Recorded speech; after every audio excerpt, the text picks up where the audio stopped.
نحمده ونصلي على رسوله الكريم اما بعد فاعوذ بالله من الشيطان الرجيم بسم الله الرحمن الرحيم رب اشرح لي صدري ويسر لي امري واحلل عقدة من لساني يفقهوا قولي ولا شيء اعظم بركة من هذا القرآن. کوئی چیز بھی اس قرآن سے زیادہ بابرکت نہیں، کوئی بھی چیز. فإن كل خير ونعمة وزيادة دينية أو دنيوية أو أخروية فإنها بسببه وأثر عن العمل به. فإن كل خير تو ہر خیر، ہر بھلائی، ونعمة اور ہر نعمت، وزيادة اور اضافہ، دینیت دینی امور میں، ودنیویت اور دنیاوی امور میں، وَأُخْرَوِيَّةٍ اور آخرت کے امور میں، فَإِنَّهَا بِسَبَبِهِ تو بے شک وہ اسی قرآن کے سبب ہے، اسی قرآن کی وجہ سے ہے. وَأَثَرٌ عَنِ الْعَمَلِ بِهِ اور اس پر عمل کرنے کا نتیجہ ہے. یعنی جو شخص بھی اس قرآن کو پکڑے گا اس کی دین، دنیا، آخرت سب کچھ سنور جائے گی اور اس میں برکتیں ہی برکتیں ہوں گی. بعض مفسرین کہا کرتے تھے کہ ہم قرآن پڑھنے میں مشغول ہوئے تو ہمیں دنیا میں برکات اور خیرات نے ڈھانپ لیا، یعنی ہر طرح کی برکتیں آ گئیں. اللہ سبحانہ تعالیٰ فرماتے ہیں کتاب انزلناہ الیک مبارک، یہ ایک کتاب ہے جسے ہم نے آپ کی طرف نازل کیا ہے، بہت بابرکت ہے. تو جتنا زیادہ آپ اس کتاب کے قریب ہوں گے، اس قرآن سے اپنا تعلق قائم کریں گے، اسی حساب سے اتنا ہی آپ کی جان، آپ کے مال، آپ کے اہل اور آپ کے وقت میں برکت اترے گی. اس قرآن کی برکت سے وقت کی تنگی بھی ختم ہو جاتی ہے. جب سلف صالحین کے اوقات تنگ پڑ جاتے تھے تو وہ وقت میں برکت کا اثر لینے کے لیے قرآن پڑھنے کی طرف لپکتے تھے، یعنی برکت حاصل کرنے کے لیے قرآن پڑھا کرتے تھے. اس قرآن سے گھروں میں بھی برکتیں اترتی ہیں، کشادگی پیدا ہوتی ہے. ابو ہریرہ رضی اللہ عنہ کہا کرتے تھے بے شک قرآن پڑھنے کی وجہ سے گھر اپنے رہنے والوں کے لیے کشادہ ہو جاتا ہے، یعنی دلوں میں بھی وسعت ہو جاتی ہے اور ویسے بھی وسعت کا احساس ہوتا ہے. اس میں فرشتے حاضر ہوتے ہیں، شیاطین اس گھر کو چھوڑ دیتے ہیں اور اس کی خیر و برکت بڑھ جاتی ہے. گھروں میں رحمت اور سکینت نازل ہوتی ہے. رسول اللہ صلی اللہ علیہ وسلم نے فرمایا جو لوگ اللہ کے گھروں میں سے کسی گھر میں اللہ کی کتاب کی تلاوت کرتے ہیں اور آپس میں اس کی تعلیم و تدریس میں مصروف ہوتے ہیں تو ان پر سکینت نازل ہوتی ہے اور رحمت انہیں ڈھانپ لیتی ہے اور فرشتے ان کو گھیر لیتے ہیں اور اللہ ان کا ذکر اپنے پاس موجود فرشتوں میں کرتے ہیں. اس قرآن کی بدولت جسم اور روح کو شفا ملتی ہے. وَنُنَزِّلُ مِنَ الْقُرْآنِ مَا هُوَ شِفَاءٌ وَرَحْمَةٌ وَرَحْمَةٌ لِّلْمُؤْمِنِينَ وَلَا يَزِيدُ الظَّالِمِينَ إِلَّا خَسَارًا اور ہم قرآن میں جو کچھ نازل کرتے ہیں، جو کچھ بھی کہیں سے بھی آپ پڑھیں، وہ مومنوں کے لیے تو شفا اور رحمت ہے، مگر یہ ظالموں کے خسارے ہی میں اضافہ کرتا ہے. ابن قیم رحمہ اللہ کہتے ہیں کہ دلوں اور جسموں کی بیماریوں میں سے کوئی بیماری ایسی نہیں جس کا علاج اور اس کے سبب کی رہنمائی کا ذریعہ قرآن میں موجود نہ ہو. یعنی تمام بیماریوں کے علاج کی طرف رہنمائی اس کتاب سے ملتی ہے. اس کتاب سے دنیا کی پریشانیوں سے نجات ملتی ہے، ارذل العمر سے نجات ملتی ہے. قرآن مجید میں جو آیات آتی ہیں ثم رددناہ اسفل سافلین الا الذین آمنوا، تو ابن عباس کہتے ہیں کہ اس کا مطلب یہ ہے کہ سوائے ان لوگوں کے جنہوں نے قرآن پڑھا، یعنی جو لوگ قرآن کے ساتھ اپنا تعلق قائم رکھیں گے وہ ارذل العمر سے بچا لیے جائیں گے. فَإِذَا كَانَ ذِكْرًا مُبَارَكًا پھر اگر ہے یہ ذکر مبارک، یعنی قرآن ایک مبارک کتاب ہے، وجب تلقیہ بالقبول والانقیاد والتسلیم تو واجب ہے، لازم ہے اس کو حاصل کرنا، قبول کر کے، اس کی اطاعت کر کے اور اس کی فرما برداری کر کے. یعنی اگر ہم یہ سمجھتے ہیں، ہمارا یہ یقین ہے، ایمان ہے کہ یہ قرآن ایک بابرکت ذکر ہے تو پھر اس کو قبول کر لینا چاہیے، اس کو حاصل کرنا چاہیے اور اس کے آگے سر جھکا دینا چاہیے. وشکر اللہ علی ہذہ المنحۃ الجلیلۃ اور اللہ کا شکر ادا کرنا اس جلیل القدر عظیم عطیے پر. منحہ ہوتا ہے عطیہ. والقیام بها واستخراج برکتہ بتعلم الفاظہ ومعانیہ، اور اس کے ساتھ قیام کر کے یعنی اس کے ساتھ رہ کر، واستخراج برکتہ اور اس کی برکت حاصل کرنا، بتعلم الفاظہ ومعانیہ اس کے الفاظ اور معانی کو سیکھ کر، یعنی اس شاندار عطیے پر اللہ تعالیٰ کا شکر ادا کیا جائے. کس طرح کہ اس کے الفاظ اور اس کے معنی کو سیکھ کر اس کی برکت حاصل کی جائے. تو برکت کیسے حاصل ہوتی ہے؟ صرف لٹکانے سے یا صرف بینر لگانے سے، یا کس طرح حاصل ہوتی؟ بتعلم الفاظہ ومعانیہ اس کے الفاظ اور معنی کو اچھی طرح سیکھ کر. لذالک کان من الواجب اسی لیے یہ واجب ہے، لازم ہے، تعلم الالفاظ والمعانی سیکھنا الفاظ اور معانی کا، والحذر من الوسوسۃ فی حروفہ اور بچنا، محتاط رہنا کس سے؟ اس کے حروف میں وسوسے کا شکار ہونے سے کہ حروف کی ادائیگی صحیح ہوئی یا نہیں. والقول علی اللہ بلا علم فی معانیہ اور اس کے معنی میں اللہ سبحانہ و تعالی کی ذات سے متعلق بغیر علم کے کوئی بات کرنے سے بھی بچنا چاہیے. وفی شأن الوسوسۃ فی الحروف یقول ابن العربی المالکی حروف میں وسوسہ کے بارے میں ابن العربی المالکی کہتے ہیں، ان ابلیس حین لم یستطع ان یشغل الناس عن القرآن شغلہم بہ عنہ. ابلیس جب لوگوں کو قرآن میں مشغول ہونے سے نہ روک سکا تو اس نے کیا کیا؟ انہیں مشغول کر دیا اسی کے ساتھ اس سے، یعنی وہ قرآن میں بھی مشغول ہے لیکن پھر بھی قرآن سے دور ہیں. یہ ابلیس کا ایک پھیر ہے. یعنی جب اس نے دیکھا کہ لوگ قرآن سے محبت رکھتے ہیں اور مشغول رہتے ہیں اس میں، تو اس نے ایسا طریقہ نکالا کہ جس سے قرآن میں لوگ مشغول بھی رہیں لیکن پھر بھی اس سے ہٹے رہیں، دور رہیں. ای انہ جعلہم یشتغلون بشیء فیہ لا ینفعہم فی معادہم، یعنی اس نے ان کو اس چیز سے مشغول کر دیا کہ جو ان کی آخرت میں ان کو فائدہ نہیں دیتی. یشغلہم عما ینفعہم فی دینہم وآخرتہم، وہ انہیں مشغول کرتا ہے اس سے، یعنی قرآن کے ذریعے، قرآن ہی سے، ان کے دین اور آخرت سے، یعنی جو چیزیں ان کے دین اور آخرت میں فائدہ نہیں دیتی اس میں اس نے ان کو قرآن ہی کے ذریعے مشغول کر دیا. اس کی آگے وضاحت مزید ہوگی. قال ابن تیمیہ رحمہ اللہ، ابن تیمیہ رحمۃ اللہ علیہ کہتے ہیں، ولا یجعل ہمتہ اور نہ وہ لگائے اپنی ہمت کو، اپنی طاقت کو، فیما اس میں جو حجب بھی اکثر الناس روکا گیا اس کے ساتھ اکثر لوگوں کو، من العلوم ان حقائق القرآن قرآن کے حقائق کے علوم کے بارے میں، یعنی حقائق سے مراد قرآن کے اسرار اور رموز، اس میں جو حکمت کی باتیں ہیں.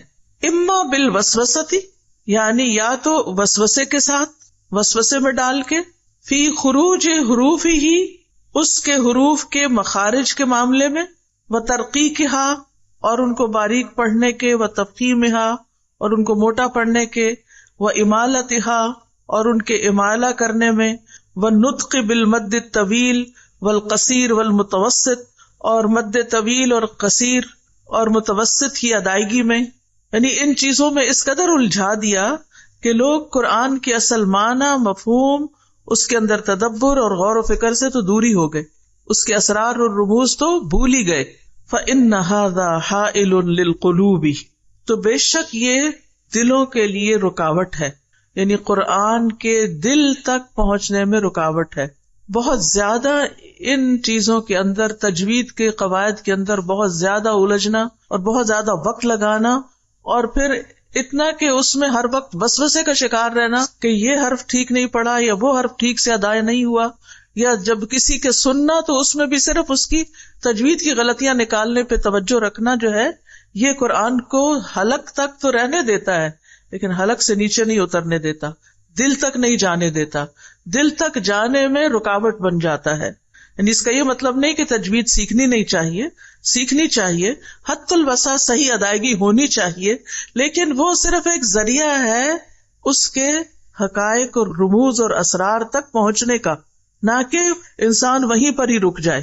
قاطع لہا عن فہم مراد الرب من کلامہ، وہ اس کو منقطع کرنے والا ہے، اس کو کاٹ دینے والا ہے، عن فہم سمجھ سے، مراد الرب رب کی مراد سے، من کلامہ اس کلام کے، یعنی وہ کلام جس کو وہ اتنی باریکی کے ساتھ پڑھ رہا ہے، رب اس سے کیا چاہتا ہے اس کی طرف تو توجہ ہی کوئی نہیں، اس کی طرف تو دھیان ہی نہیں، سارا دھیان اس طرف ہے کہ مد کی ادائیگی کیسے ہوئی، یا کس حرف کو کیسے پڑھا، ادغام کیا کہ نہیں کیا، غنہ کیا کہ نہیں کیا، یعنی قرات کی تحسین میں اتنا زیادہ وقت لگا دینا اور اتنی زیادہ اس میں توجہ رکھنا کہ اس سے آگے جانا ہی نہ، اس کے آگے اس کے معنی اور اس کی گہرائی میں اترنا ہی نہ۔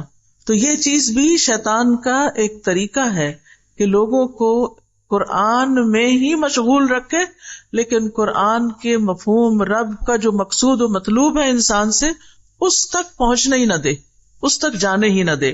یعنی مطلب آپ کو سمجھ آ گیا ہوگا نا کہ تجوید میں اتنا زور دینا، مخارج وغیرہ کا اتنا دھیان رکھنا کہ قرآن پڑھتے ہوئے بھی اللہ کے کلام کو سمجھنے سے محروم رہنا، تو یہ چیز قرآن کو، اللہ کے کلام کو سمجھنے میں رکاوٹ بن جاتی ہے۔ والحذر من القول علی اللہ بلا علم، اور بچنا چاہیے، دوسری چیز ایک اور جس سے بچنا چاہیے وہ کیا ہے؟ اللہ پر بغیر علم کے بات کرنا۔ عن ابن عباس رضی اللہ عنہ، ابن عباس رضی اللہ عنہ کی روایت ہے، قال کہتے ہیں، قال رسول اللہ صلی اللہ علیہ وسلم، رسول اللہ صلی اللہ علیہ وسلم نے فرمایا، من قال فی القرآن بغیر علم فلیتبوأ مقعدہ من النار، جو شخص قرآن میں بغیر علم کے بات کرے اسے چاہیے کہ اپنا ٹھکانہ جہنم میں بنا لے۔ یعنی قرآن کو صحیح طور پر سمجھے بغیر صرف ظاہری الفاظ کا من مانا مفہوم نکالنا اور اللہ سبحانہ تعالیٰ سے وہ باتیں منسوب کر دینا جو اس نے فرمائی ہی نہیں، جو اس کا مطلب ہی نہیں، مقصد ہی نہیں، وہ باتیں اپنی طرف سے اپنی خواہشات کی بنا پر کہنا۔ فمن قال فی القرآن برأیہ، تو جس نے کچھ کہا قرآن میں اپنی رائے سے، فقد تکلف ما لا علم لہ بہ، تو تحقیق وہ تکلیف کرتا ہے اس چیز کی جس کا اس کو علم ہی نہیں، یعنی اپنی رائے سے بات کرتا ہے تو وہ ایسی چیز کی تکلیف کرتا ہے جس کا اس کو علم نہیں۔ وسلک غیر ما امر بہ، اور وہ ایسے رستے پہ چل پڑتا ہے جس کا اس کو حکم نہیں دیا گیا۔ فلو انہ اصاب المعنی، پھر اگر وہ معنی تک پہنچ ہی جاتا ہے، فی نفس الامر، اس معاملے میں، لکان قد اخطأ، تو بھی اس نے غلطی کی، یعنی اگرچہ وہ درست معنی تک بھی پہنچ جاتا ہے پھر بھی غلط طریقہ ہے یہ، لأنہ لم یأت الامر من بابہ، کیونکہ وہ معاملے کو اس کے اصل دروازے سے نہیں آیا۔ کمن، یہ اس شخص کی طرح ہے، حکم بین الناس، جس نے لوگوں کے درمیان فیصلہ کیا، علی جہل، جہالت کے ساتھ، فہو فی النار، تو وہ آگ میں ہے۔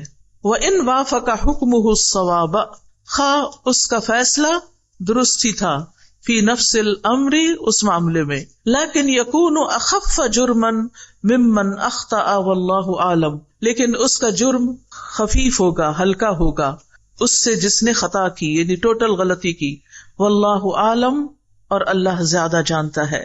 ان عبداللہ بن مرہ ان ابی معمر قال، عبداللہ بن مرہ ابو معمر سے روایت کرتے ہیں، کہتے ہیں، قال ابو بکر الصدیق، ابو بکر صدیق رضی اللہ عنہ کہتے ہیں، ای ارض تقلنی، کون سی زمین مجھے اٹھائے گی، حتی اذا اقلت سحابا ثقالا ہوتا، تو اقل کا معنی اٹھانا، یعنی ہوا بادلوں کو جب اٹھا لیتی، پانی اٹھا لیتی، تو کون سی زمین مجھے اٹھائے گی، وَأَيُّ سَمَاءٍ تُظِلُّنِي، اور کون سا آسمان مجھے سایہ دے گا، اذا قلت فی کتاب اللہ ما لم اعلم، اگر میں کہوں کتاب اللہ میں وہ جو میں جانتا ہی نہیں، یعنی بغیر علم کے کتاب اللہ کو بیان کرنے لگوں تو پھر میرا حشر کیا ہوگا۔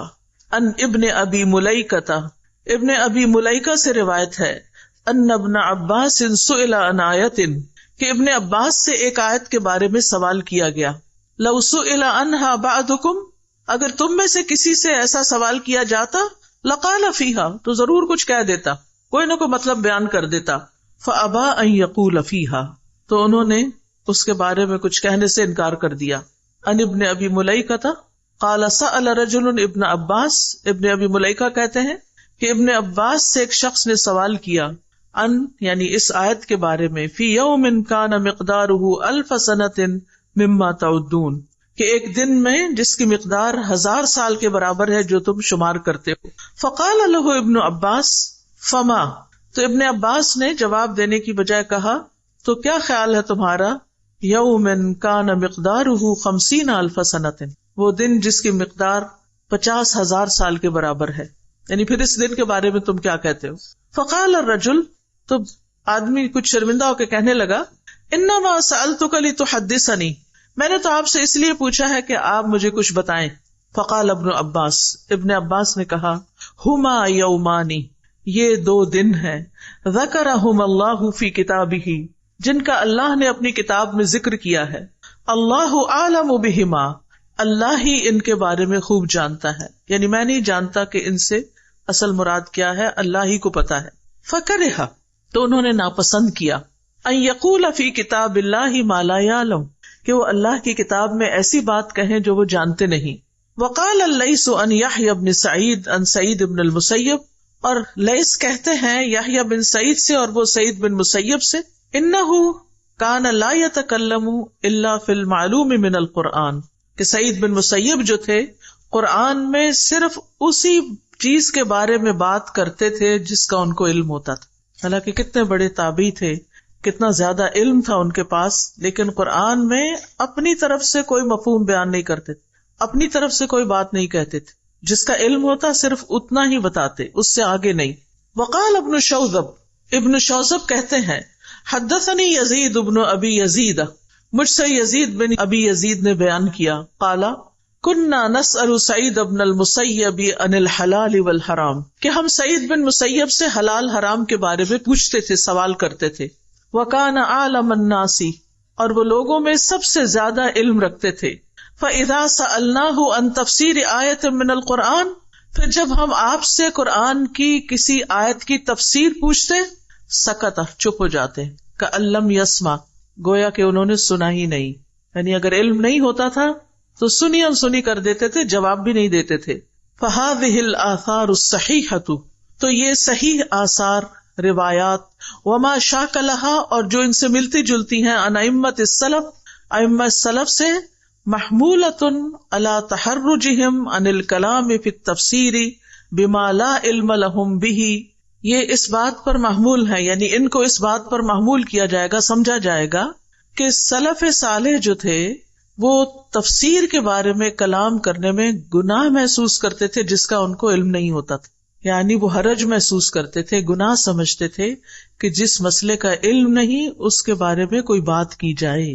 فَأَمَّا مَن تَكَلَّمَ بِمَا يَعْلَمُ مِن ذَلِكَ، تو جو بھی کلام کرتا اس چیز کے ساتھ جس کو وہ جانتا ہوتا تھا اس میں سے، لغتاً و شرعاً، لغت کے اعتبار سے اور شریعت کے اعتبار سے، فلا حرج علیہ، تو اس پر کوئی حرج نہ تھا، یعنی اس شخص پر کوئی الزام نہیں، کوئی حرج نہیں، کوئی گناہ نہیں. وَلِهَذَا رُوِيَ عَنْ هَؤُلَاءِ وَغَيْرِهِمْ أَقْوَالٌ فِي التَّفْسِيرِ وَلَا مُنَافَاتٌ، اسی لیے ان لوگوں سے اور ان کے علاوہ سے تفسیر میں متعدد اقوال منقول ہوئے ہیں اور ان میں کوئی تعارض بھی نہیں، منافات، ایک دوسرے کی نفی نہیں کرتے، حالانکہ ہر ایک کی رائے الگ بھی ہوتی ہے یا معنی الگ بھی بیان کیا ہوتا ہے، لیکن پھر بھی وہ الگ الگ بیان کرنے کے باوجود ان میں کوئی تعارض نہیں ہوتا، یعنی وہ سارے معنی اس سے نکلتے ہوتے ہیں.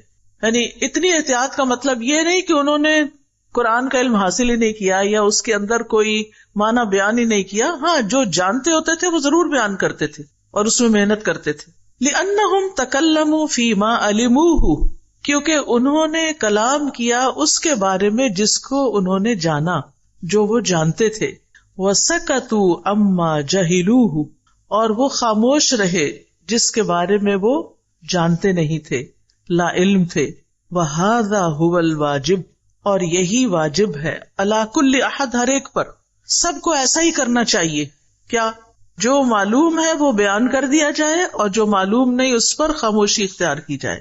فَإِنَّهُ كَمَا يَجِبُ السُّكُوتُ أَمَّا لَا عِلْمَ لَهُ بِهِ فَكَذَلِكَ يَجِبُ الْقَوْلُ فِي مَا سُئِلَ عَنْهُ مِمَّا يَعْلَمُهُ. تو جس طرح واجب ہے سکوت اختیار کرنا، خاموشی اختیار کرنا اس چیز کے بارے میں جس کا انسان کو علم نہ ہو، اسی طرح فَكَذَلِكَ يَجِبُ اتنا ہی واجب ہے انسان پر القول بات کرنا فیما سئل عنہ جس کے بارے میں اس سے سوال کیا جائے، مما یعلمہ اس میں سے جس کو وہ جانتا ہے، یعنی جس کے پاس علم ہے اور وہ جانتا ہے، معنی جانتا ہے، مفہوم جانتا ہے، تو اس پر اتنا ہی ضروری ہے کہ پھر اس علم کو آگے بیان کر دے، علم کو چھپائے نہیں۔ لقولہ تعالی اللہ تعالیٰ کے اس فرمان کے مطابق لَتُبَيِّنُنَّهُ لِلنَّاسِ وَلَا تَكْتُمُونَهُ کہ تم اس کو ضرور لوگوں کے لیے بیان کرو گے اور اس کو چھپاؤ گے نہیں۔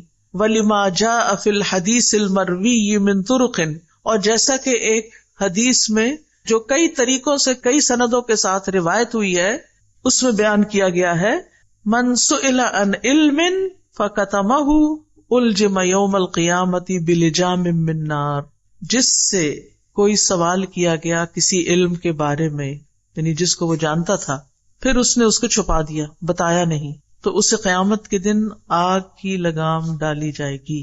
تو علم کو بیان کرنا بھی ضروری ہے، لیکن علم کو علم کے ساتھ، جہالت کے ساتھ نہیں، لا علمی کے ساتھ نہیں۔ تو کیا بات سمجھ میں آئی؟ 2-3 باتیں ہیں اہم۔ سب سے بڑی بات تو یہ کہ قرآن جیسی کوئی چیز نہیں جس میں برکت ہو یا جس سے برکت حاصل کی جائے، یعنی آپ اگر اپنی زندگی میں برکت چاہتے ہیں تو اس سے بڑا کوئی ذریعہ نہیں کہ آپ قرآن کے ساتھ جڑ جائیں، قرآن سے اپنا تعلق قائم رکھیں۔ زندگی میں، مال میں، جان میں، اولاد میں، صحت میں، کسی بھی چیز میں برکت چاہیے قرآن ہی سے حاصل کریں۔ وقت میں برکت حتیٰ کہ چاہیے تو قرآن کے ساتھ تعلق میں اضافہ کر لیں۔ بہت سے لوگ اس کے گواہ ہوں گے کہ کئی گھنٹے دن میں قرآن کا سبق لینے، یاد کرنے، سنانے، امتحان دینے کے باوجود گھروں کے سارے کام چلتے رہے، اور وہی ہم تھے کہ سارا دن بھی گھر میں لگا کے کام ختم نہیں ہوتا تھا۔ تو یہ کیا ہے؟ یہ برکت ہے۔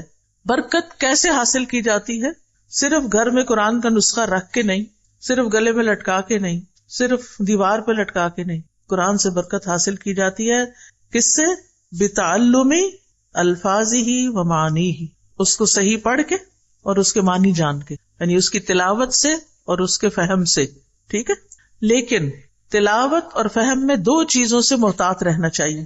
نمبر 1، تلاوت کرتے ہوئے حروف کی ادائیگی میں اتنا نہ کھو جائیں کہ فہم بالکل محو ہو جائے، صرف الفاظ پڑھنے پر ہی سارا زور ہو۔ اور معنی کے متعلق کس چیز سے بچنا ضروری ہے؟ کہ بغیر علم کے کچھ بیان نہیں کرنا، اچھی طرح جاننا ہے، سمجھنا ہے، اور جو کچھ علماء نے کہا ہے اس کو آگے بے شک روایت کر دیں، اس معنی کو آگے بھی بیان کر دیں جو تفاسیر میں لکھا ہوا ہے، جو صحیح منقول ہے، اور جو صحیح معنی قرآن کے ملتے ہیں ان کو آگے بیان کر دیا جائے تو اس میں کوئی حرج نہیں۔ اور پھر جہاں بغیر علم کے بات کرنا منع ہے وہاں علم کو چھپانا بھی منع ہے۔ تو یہ ہے خلاصہ ساری بات کا، سمجھ آ گئی؟ ایک اور چیز جس سے بچنا ضروری ہے، وَمِمَّا يَحْذَرُ أَيْضًا، اور جس چیز سے بچنا ضروری ہے وہ ہے العجلۃ، جلد بازی، جلدی کرنا، اور مزید جس چیز سے بچنا چاہیے وہ جلد بازی کرنا ہے۔ اذا وفق المؤمن، جب توفیق دے دی جائے مومن کو، للاجتہاد، کوشش کرنے کی، فی تدبر القرآن، قرآن کے تدبر میں، یعنی قرآن کے تدبر میں محنت کی، کوشش کی، اگر اسے توفیق مل گئی تو پھر جلدی نہ مچائے کہ جلدی سب کچھ حاصل ہو جائے۔ فعلیہ بعدم العجلہ، تو اس پر لازم ہے کہ جلد بازی نہ کرے، یعنی اگر اسے قرآن میں غور و فکر کی توفیق مل رہی ہے، وہ اس کو سمجھنے میں لگا ہوا ہے، تو جلد بازی سے بچے۔ ورقے نہ گنتا رہے کہ کب ختم ہوگا، کورس کب ختم ہوگا، 1 ہفتہ تو یہاں لگ گیا، اس کا مطلب 1 ہفتہ اور ڈیلے ہو جائے گا کورس۔ یہ پریشانی اکثر لوگوں کو ہوئی ہوگی کہ اب ہمارا کورس وقت مقرر پہ ختم ہونے والا نہیں، کیونکہ اتنے سارے لیسن تو چلے گئے، لیکن یہ نہیں سوچتے کہ یہ بھی اس کو پڑھنے ہی میں مددگار ہے جو کچھ ہم یہاں پڑھ رہے ہیں۔ فعلیہ بعدم العجلہ، تو قرآن پڑھنے میں جلد بازی سے بچنا چاہیے۔ عامر بن شرحبیل شعبی سے روایت کرتے ہیں، وہ کہتے ہیں کہ عبداللہ بن مسعود نے کہا، قرآن کو ایسے تیز تیز نہ پڑھو جیسے اشعار پڑھے جاتے ہیں، اور اسے ایسے نہ بکھیرو جیسے کہ گھٹیا کھجوریں بکھیری جاتی ہیں، بلکہ اس کے عجائبات کے پاس رک جاؤ اور اس کے ساتھ دلوں کو تحریک دو، یعنی جوش دلاؤ، جذبہ پیدا کرو۔ ابن مسعود کہتے ہیں کہ ہم میں سے جب کوئی آدمی 10 آیات سیکھ لیتا تو اس سے آگے نہ بڑھتا یہاں تک کہ ان کے معنی کو معلوم کر لیتا اور اس پر عمل کرنا بھی سیکھ لیتا. ابن عمر کہتے ہیں کہ اس امت کے شروع میں نبی صلی اللہ علیہ وسلم کے اصحاب میں سے جو اہل علم و فضل تھے وہ قرآن میں سے ایک سورت یا اس طرح کی کوئی مقدار حفظ کرتے تھے. ان کو قرآن پر عمل کرنا عطا کیا گیا تھا، یعنی بہت زیادہ نہیں پڑھتے تھے، جو پڑھتے تھے اس پر عمل بھی کرتے تھے. جو اس امت کے آخر میں لوگ ہوں گے انہیں قرآن دیا جائے گا یہاں تک کہ بچوں اور نابیناؤں کو بھی حفظ ہوگا، لیکن ان کو اس پر عمل کرنے کی توفیق نہ دی جائے گی. اس سے ڈرنے کی ضرورت ہے کہ ایسا نہ ہو کہ ہم حفظ بھی کر لیں اور ہم سمجھ بھی جائیں لیکن عمل سے پھر ویسے کورے کے کورے، سب کچھ پڑھ کے وہیں کھڑے جہاں سے شروع ہوئے تھے. صحابہ کرام جو تھے علم اور عمل بیک وقت سیکھتے تھے. جب وہ 10 آیات سیکھ لیتے تو اگلی 10 آیات سیکھنے کے لیے آگے نہ بڑھتے یہاں تک کہ ان آیات میں جو عمل ہوتا وہ بھی سیکھ لیتے.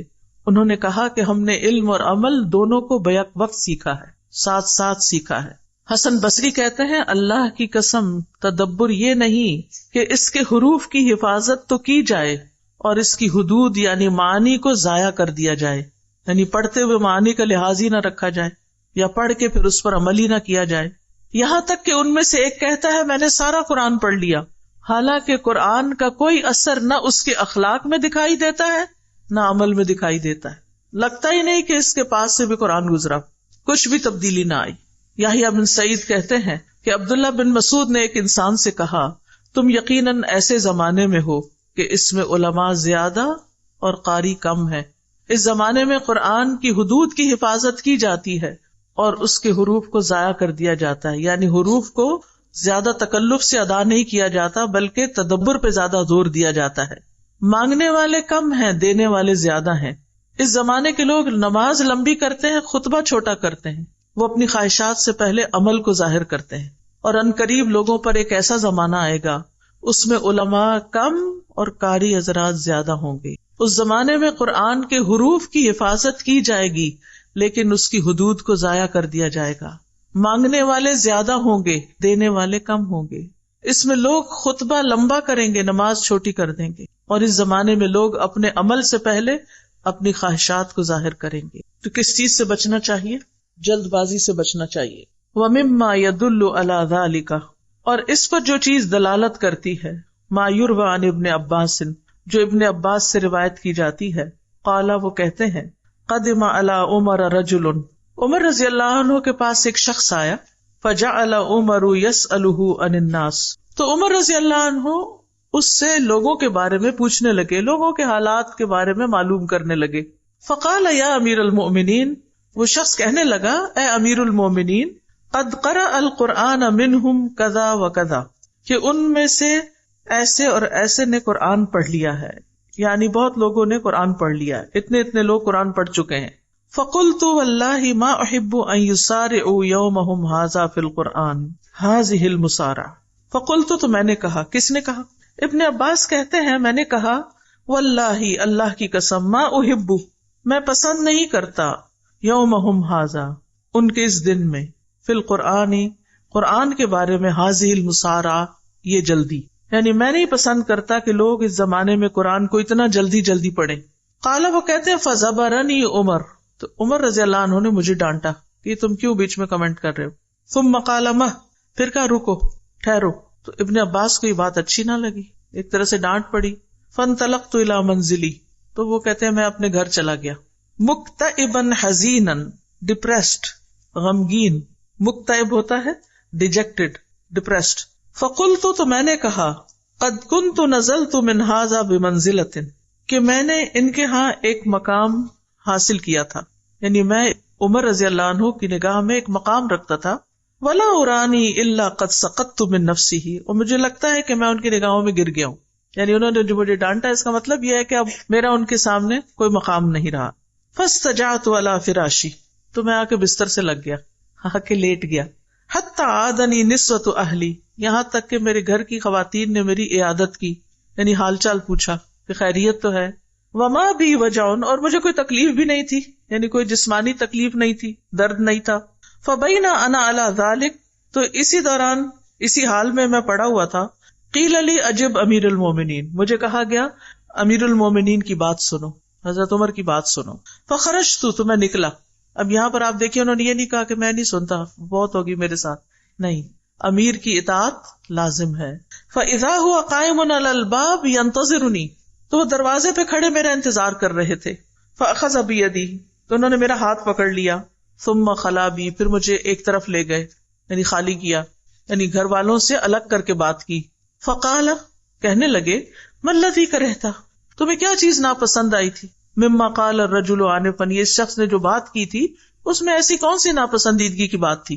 قلت یا امیر المومنین، میں نے کہا اے امیر المومنین، ان کنت اسأت، اگر تو میں نے برا کیا ہے، فانی استغفر اللہ، تو میں اللہ سے بخشش مانگتا ہوں. واتوب الیہ، اور اس کی طرف توبہ کرتا ہوں، رجوع کرتا ہوں، پلٹتا ہوں. وانزل حیث احببت، اور میں وہی کروں گا جو آپ کو پسند ہے. قال لا تخبرنی، یعنی کہ تمہیں ضرور مجھے بتانا ہوگا جو تم سوچ رہے ہو. یعنی ادب دیکھیے، اخلاق دیکھیے، باہمی معاملات دیکھیے، ڈانٹ کے باوجود، اختلاف کے باوجود کیسا اخلاق ہے، کس طرح بات کر رہے ہیں. ہمارے ہاں تو کمیونیکیشن ہی چھوڑ دی جاتی، میں تو آج کے بعد اس کی شکل نہیں دیکھوں گا، میں تو اس کی مجلس میں نہیں جاؤں گا. چھوٹی چھوٹی باتوں پہ ہم ناراض ہو کے بیٹھ جاتے ہیں. اور یہاں پر آپ دیکھیے اس شخص کے سامنے ان کو ڈانٹ پڑی تھی اور وہ گھر بھی آ گئے اور وہ بہت رنجیدہ بھی تھے، لیکن جو ہی حضرت عمر آئے فوراً اٹھے، بات کی، اور بات شروع کرنے سے پہلے کہا کہ اگر میری غلطی تھی تو میں توبہ کرتا ہوں، اللہ سے معافی مانگتا ہوں. قلت، پھر بتاتے ہیں کہ میں کیا سمجھتا ہوں. متی ما یسارع هذه المسارعة یحتق، جب وہ جلدی کریں گے، ایسی جلدی تو وہ حق پر ہونے کا دعویٰ کریں گے، یعنی کہ میں نے زیادہ قرآن پڑھ لیا ہے، میں زیادہ جانتا ہوں، میرا نقطہ نظر زیادہ صحیح ہے.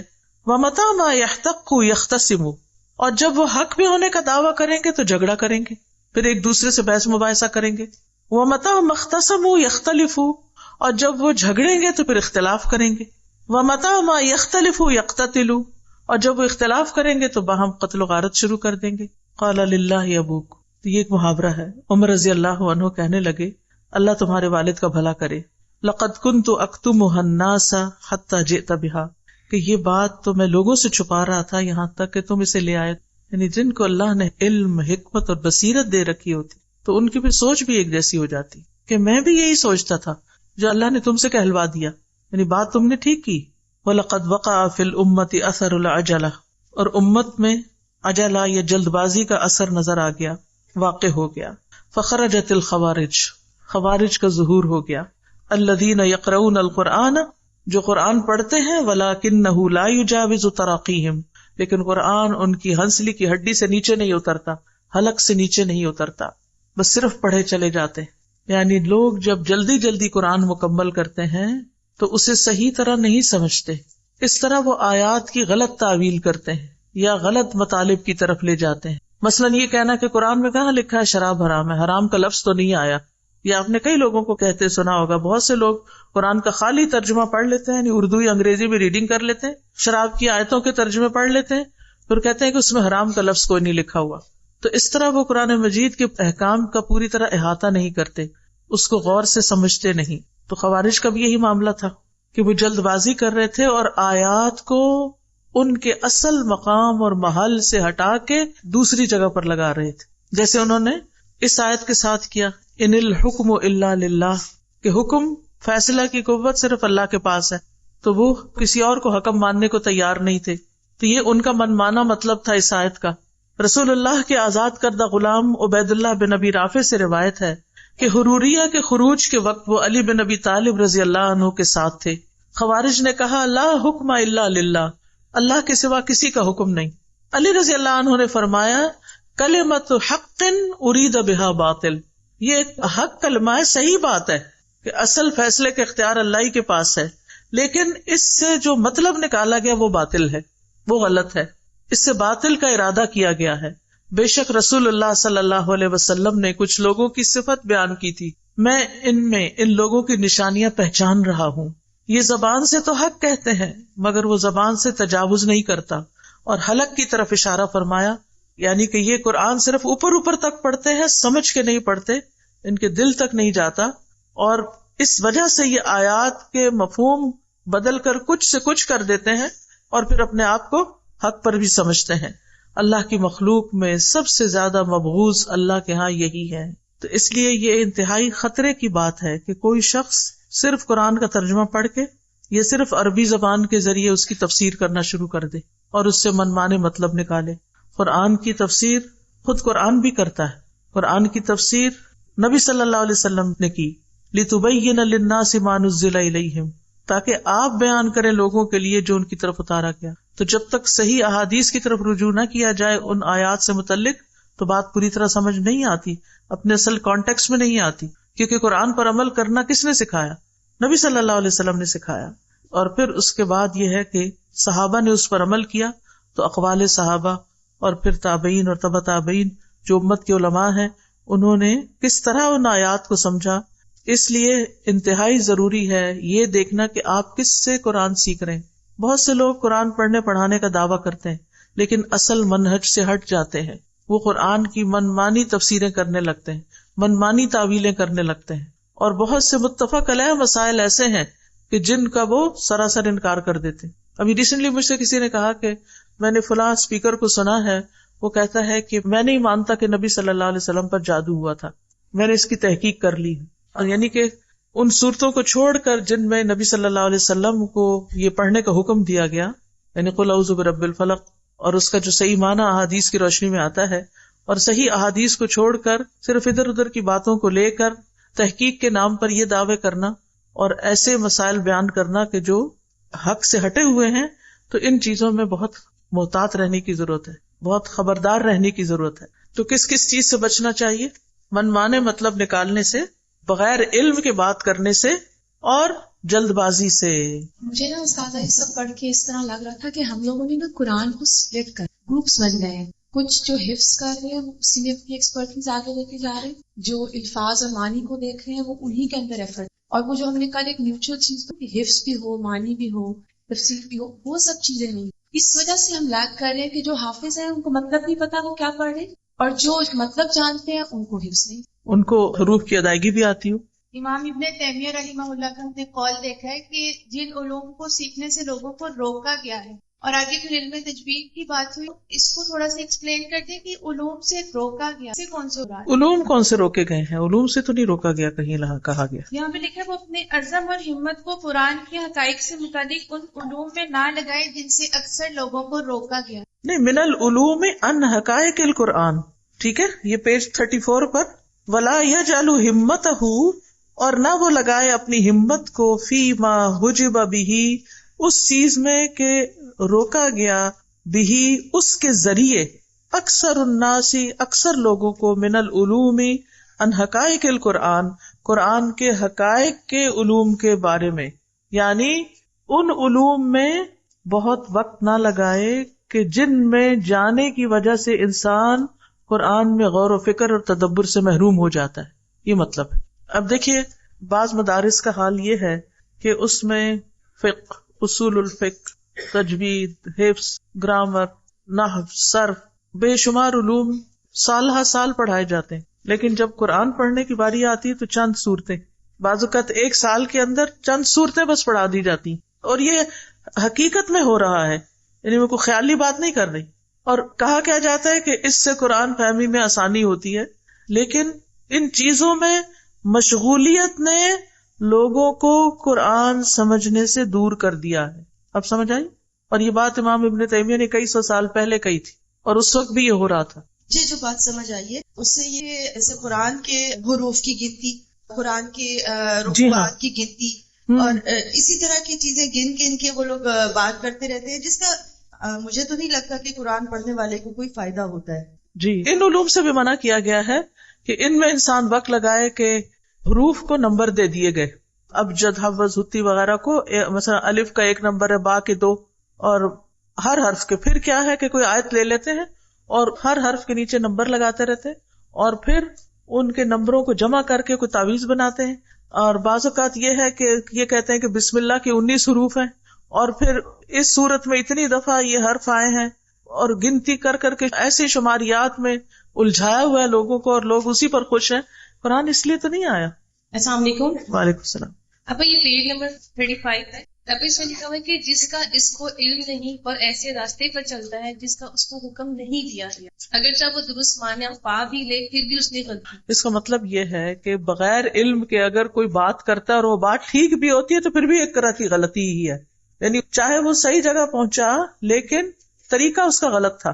اب نیکسٹ لاسٹ لائن میں ہے نا کہ اور یہ کام درست نہج پر نہیں کیا گیا، جیسا کہ وہ آدمی جو لوگوں کے درمیان جہالت کے ساتھ فیصلہ کرے گا وہ جہنم. جی قاضی کے بارے میں ہے نا، یہ تو قاضی کے بارے میں. السلام علیکم. وعلیکم السلام. یہ جو بات کی گئی کہ جو سوال کیا جائے اگر معلوم ہے تو لازماً جواب دیا جائے اور اگر معلوم نہیں تو خاموشی اختیار کر لی جائے. تو یہ مسلمان جہاں پہ ہمارا معاشرہ ہے ان میں تو ٹھیک ہے، کیونکہ ایک مسلمان سے سوال کرتا ہے تو نہیں معلوم تو خاموشی اختیار کر لی جائے. لیکن اگر جہاں غیر مسلم کی بات آ جائے، کچھ غیر مسلم لوگ ہم سے سوال کریں کہ آپ کی قرآن میں یہ چیز ہے اور اس کا کیا مطلب ہے، تو وہاں پہ اگر ہم کہتے ہیں کہ ہمیں زیادہ صحیح معلوم نہیں اور ہم نہیں جواب دیتے تو پھر وہ کہتے ہیں آپ اپنے مذہب کی اندھا دھند تقلید کر رہے ہیں، آپ کو خود معلوم نہیں، آپ ہمیں کیا بتائیں گے. تو وہ ٹھیک کہتے ہیں نا. اس کا مطلب یہ کہ ان کی غلط رہنمائی کی جائے صرف یہ ثابت کرنے کے لیے کہ ہم اپنے دین کو جانتے ہیں، حالانکہ جانتے نہیں کہنا چاہیے، کیونکہ اگر ہم کوئی غلط بات کریں گے وہ کسی اور سے بھی وہی سوال کریں گے اور وہ ان کو کچھ اور بتائے گا، تو اس سے ڈرنا نہیں چاہیے. ٹھیک ہے نا، یعنی اتنا کانفیڈینس انسان کے اندر ہونا چاہیے اور انسانوں کا خوف نہیں ہونا چاہیے کہ کوئی میرے بارے میں کیا کہے گا. اللہ نے اس کو ہدایت دینی ہے، ہر ایک کی ہدایت کا ذمہ ہمارے اوپر تھوڑی ہے، ہم تو اسی کے مکلف ہیں جو ہم جانتے ہیں. اور پھر ایسے جو چیلنجز ہوتے ہیں ان کا حل یہ ہے کہ پھر ہم وہ علم حاصل کریں، جو سوال انہوں نے کیا اس کا جواب تلاش کریں، یا ان سے کہیں کہ میں جواب تلاش کر لوں، اہل علم سے پوچھ لوں. اور یہ ہر علم میں ہوتا ہے، یہ صرف دین کے معاملے میں نہیں. اور یہ غلط دلیل ہے کہ عوام سے بڑے بڑے علمی مسائل پوچھے جائیں. ان کو آپ یہ بھی کہہ سکتے ہیں کہ میں تو ایک عام شخص ہوں، اس طرح کے سوال جو ہے ان کا جواب علماء کے پاس ہوتا ہے، میں عالم نہیں ہوں. میں بے شمار دفعہ میں یہ جملہ کہہ چکی ہوں، میں عالم نہیں ہوں، مجھے نہیں معلوم، آپ کسی عالم سے رجوع کریں. تو اس میں کیا حرج ہے؟ ہو سکتا ہے کوئی سوچے پھر آپ کیوں پڑھاتی ہیں، اگر آپ عالم نہیں ہیں تو پھر کیوں پڑھاتی؟ جتنا مجھے آتا ہے وہ میں آگے پہنچا رہی ہوں اور اسی کی میں مکلف ہوں. ساتھ یہ کلیئر کر دیں کہ تجوید کس حد تک سیکھنی اور پڑھنی جائز ہے. جب تک آپ کا قرآن پڑھنا ٹھیک ہو جائے آپ سیکھتے جائیں، لیکن ساری زندگی یہ وہی نہ سیکھتے جائیں، اس کے ساتھ ساتھ فہم کو بھی جاری رکھے. کیونکہ بعض لوگ تجوید سیکھنا جب شروع کرتے ہیں تو معنی کو بالکل ہی اگنور کر دیتے ہیں، صرف اسی کے پیچھے دن رات لگائے رکھتے ہیں. تو بیلنس رکھیں، دونوں رکھیں. یہ تو ہو کہ معنی سمجھ میں آئے اور اس وجہ سے کہ غلطی کا اہتمام نہ ہو تو پھر تجوید سیکھنا چاہیے. تجوید تو ہر حال میں سیکھنی چاہیے، یعنی قرآن کو درست پڑھنا تو ضروری ہے، لیکن اس کے پیچھے اتنا نہ لگ جائیں کہ وسوسوں کا شکار ہو جائیں. بعض لوگ تو قرآن ہی نہیں پڑھتے، کہتے ہیں تو غلط ہے، میں تو پڑھنا ہی نہیں، مجھے صحیح نہیں آتا. وہ اتنے شکوک کا شکار ہو جاتے ہیں اور بعض اس کے معنی سے بالکل لابلد ہو جاتے ہیں. تو اس میں اعتدال کی ضرورت ہے. سادہ دو باتیں واضح کرنا چاہ رہی کہ جی ہم جو کورسز کراتے ہیں وہ قرآن سمجھنے کے اعتبار سے جس وقت ہم برانچز میں کورسز کرا رہے ہوتے ہیں تو وہ 1.5-2 سال کا کورس بعض اوقات اجلت کا بھی شکار ہو جاتا ہے کہ اسٹوڈینٹس اس کو کوپ نہیں کر پا رہے ہوتے. تو کیا یہ قرآن میں جلدی تو نہیں؟ تو وہ کوئی اور کورس جوائن کر لیں جو نہیں کوپ کر پاتے، تاکہ وہ اور سلو پڑھیں. یعنی سب کی جو سمجھ ہے وہ ایک جیسی نہیں ہوتی. ٹھیک ہے. اور جس وقت ہم اپنی ڈسکشنز کرا رہے ہوتے ہیں اور اصول نکلوا رہے ہوتے ہیں اسٹوڈینٹس کے ساتھ، تو یہ چیز پھر رائے سے بات کرنے میں تو نہیں آتی. اگر وہ اسی کے اندر سے بات نکالی گی، جیسے ابھی میں نے اب بات کرنے کے بعد خلاصہ کیا ہے نا، تو یہ خلاصہ کیا تھا؟ انہی الفاظ سے تھا جو اس کے اندر موجود ہیں. تو ٹیکسٹ کے قریب رہیں. ملخص المسألۃ الثانیۃ، دوسرے مسئلے کا خلاصہ. لما کان من الواجب الایمان بالقرآن یسر اللہ علی خلقہ تناولہ لفظا ومعنا. جب قرآن پر ایمان لانا واجب ہے تو اللہ نے اپنی مخلوق پر، اپنے بندوں پر اس کو حاصل کرنا آسان کر دیا ہے لفظ اور معنی کے اعتبار سے، یعنی اس کا پڑھنا بھی اور اس کو سمجھنا بھی آسان کر دیا. والنبی صلی اللہ علیہ وسلم یسر علیہ تلقی القرآن لفظا ومعنا، اور نبی صلی اللہ علیہ وسلم پر آسان کر دیا گیا تھا قرآن کو لفظ اور معنی کے اعتبار سے حاصل کرنا، یعنی قرآن کا لینا. ان علینا جمعہ وقرآنہ فاذا قرأناہ فاتبع قرآنہ ثم ان علینا بیانہ. ان آیات کی طرف ریفر کر رہے ہیں یہاں پر. ٹھیک ہے. الواجب علینا، ہم پر کیا لازم ہے؟ العنایۃ بالقرآن لفظا و معنی، قرآن کے ساتھ اہتمام کرنا لفظی اعتبار سے بھی اور معنوی اعتبار سے، قرآن کے الفاظ اور معنی کے ساتھ یعنی ان کو صحیح پڑھنے سمجھنے کا اہتمام کرنا۔ نمبر 2، والحذر من الوسوسة فی حروفہ، بچنا اس کے حروف میں وسوسوں کے شکار ہونے سے، والقول علی اللہ بلا علم فی معانیہ، اور اس کے معنی میں بغیر علم کے اللہ پر کوئی بات کرنے سے بھی بچنا چاہیے، والعجلۃ فی تلاوتہ وتدبرہ، اور اس کی تلاوت اور تدبر میں جلد بازی سے بچنا چاہیے۔ ٹھیک ہے۔